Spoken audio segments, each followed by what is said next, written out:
Magandang araw sa inyong lahat at welcome sa aking channel. May mga pagkakataon na hindi naiintindihan ng ilang taga-showbiz at ang madlang people ang teleserye king na si Coco Martin. Marami rin ang tila naguluhan sa ginawa ngayon ng aktor, partikular sa serye ng Batang Quiapo, na tila nagbago nga ang kwento na malayong malayo sa trailer ng ipinakita noon. Kaya naman ipinagtanggol siya ng award-winning actress at dating presidente ng ABS-CBN na si Charo Santos, lalo na sa mga taong nanguhusga sa kapamilya superstar. Magkasama ngayon sina Charo at Coco sa action drama series na FPJ's Batang Quiapo, kung saan gumaganap sila bilang maglola.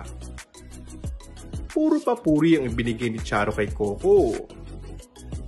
Dito ibinandera nga ni Coco kung gaano niya kamahal at nirerespeto bilang tao at artista si Charo.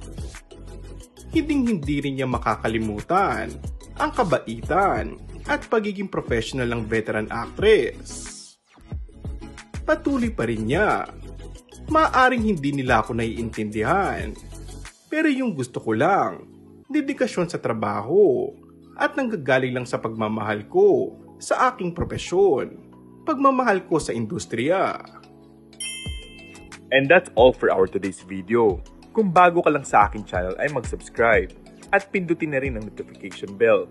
Maraming salamat!